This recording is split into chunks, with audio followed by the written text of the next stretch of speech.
guys. All right, good to go, Coach. Okay, going on the road against a good East Carolina team. They had a big win, overtime win against Memphis on Saturday night. Be our second road game, first conference road game. It's going to be a really good environment, and we're looking forward to playing. Questions?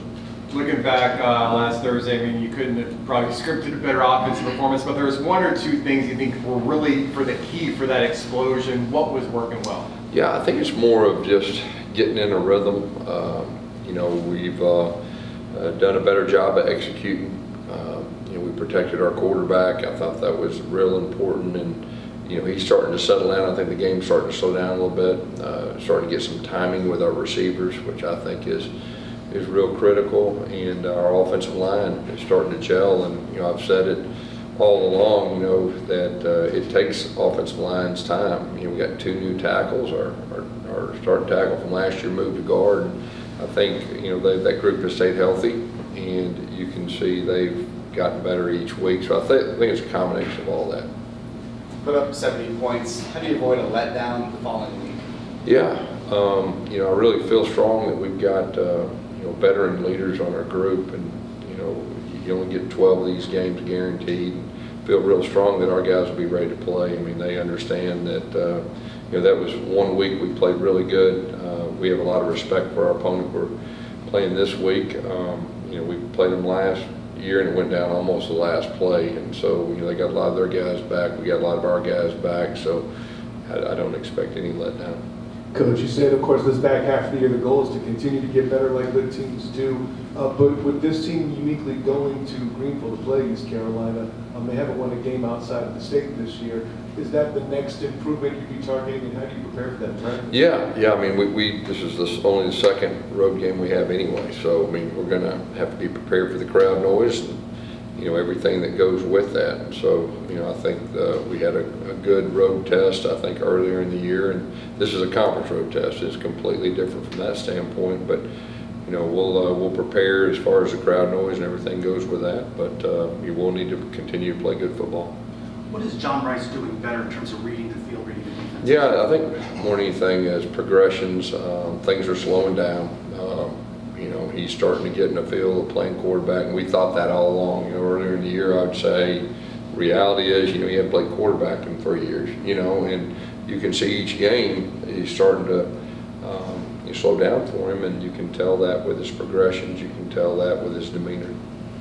How key was that for Thomas Castellanos to get in there and really be able to run the offense? And on top of that, that was his 4th game. Yeah. I know the red shirt rule says you can play a max of 4. Would he play the rest of the season, or would you still try to preserve the red shirt? Yeah, we'll see how the season unfolds, but I mean, we'll do our best to preserve red shirts when it is available. But we'll see how the season goes. I think everybody knows, everybody can see what he can do. I mean, he's got a special talent, and I was glad he was able to throw the ball too, and because he can really throw it. He's got a really good demeanor. It was really good for him to get that experience too. Coach, what are you guys looking forward to as far as playing ECU that has a very balanced offense with a running back that just came up 150 yards and 3 touchdowns, over 600 yards, and a quarterback over 2,000 yards passing already? What have you seen on film that might give you guys an issue or that you're preparing for? Yeah, well, you just said it. Their quarterback, he's a veteran guy. He's probably one of the most veteran guys in the country. He played a lot of football, and he's scared to prepare for. And the running back, was first team all conference last year, and we know how talented he is. They got 2 receivers that are doing really good statistically. Big guys are getting the ball too. So this is a really good offense, and so we're going to have to play really good on defense for sure. Staying with Holton Ahlers, like you mentioned, him being one of the more experienced guys in the country, and we mentioned the defensive front overcoming youth in and of themselves. Like, what's something you have to kind of plan for when you're facing an experienced guy and you have some younger guys? Yeah, I mean, you do your best to keep him off balance. He's seen a lot of football, a lot of defenses, and the moment's not too big for him. You can really tell that. So we're gonna have to do a good job of mixing things up and doing a good job of putting some pressure on him too, which that's hard to do too. He really can extend plays, and he's a good runner within his own right too. So that's a challenge our defense has. Gus, back here, they're obviously coming off a big multi-overtime win, emotional win in your coaching experience, what's it like when you have to face a team that's coming off such an emotional high there next week? Yeah, well, they have momentum. You know, that was a huge win, the way that thing unfolded, and they won it at the end. You know, that was, teams have momentum late in the year, the second half of the year. I think that's important. So we know we're going to get their best, and they're a confident team, and they're playing at home. Going back to Thomas Castellanos for a moment, is he the backup quarterback, or is that still Mike?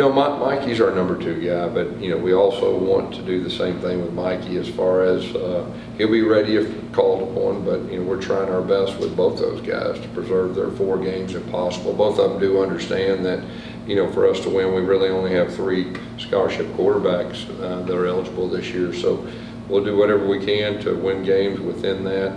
Try to protect their 4 games also. So we'll see how that unfolds moving forward. How has Timmy McLean been doing on scout team, the other quarterback? Yeah, he's doing really good. Him and Bowman are 2 dynamic guys that are down there giving our defense a good look each week, and that's very important to our defense. Take us through Tylen's run there and how close he came. You wanted to see him score there. Who's there? Oh, on the throw.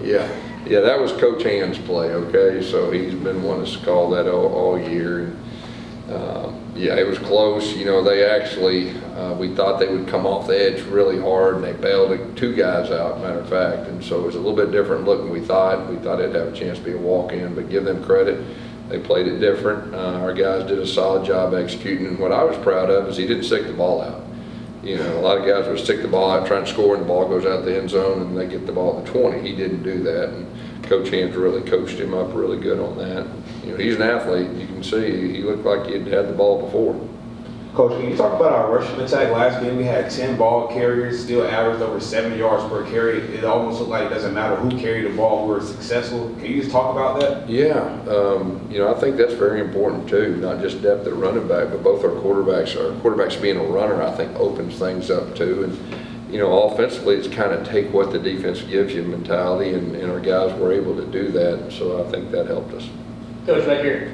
With 2 conference wins, both of them pretty dominant victories, now going on the road, another conference game, how important is it to keep that momentum going into this game? Oh yeah, very important. Very important. We knew that this would be a big game when you looked at the schedule when it came out, and being the first road game in conference, that's always very important. And the fact that we had a really close game against these guys last year, and they're a talented team, so we have a lot of respect for them.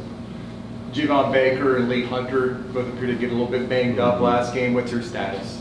Yeah, Javon, I think he could have continued to play. We kept him warmed up just in case. We were leading, so we feel good about his chances of coming back. We'll see, day to day. And then Lee, I think he's kind of in that same boat day to day, and we'll see as it gets closer to game time, both those guys' status. After Thursday's game, you talked about the quality of play from the younger guys. Could you just expand that now that you looked at the film, what you saw from them late in the game? Yeah, we put our 2s in, at the 10-minute mark of third quarter or something like that, and let those guys play a lot. And, you worry about it getting sloppy football, but our guys didn't. They hung in there, they played hard. Developing that depth is very important, whether it's offense, defense, or really even special teams. And so, real happy with the way those guys responded when they got a chance to play.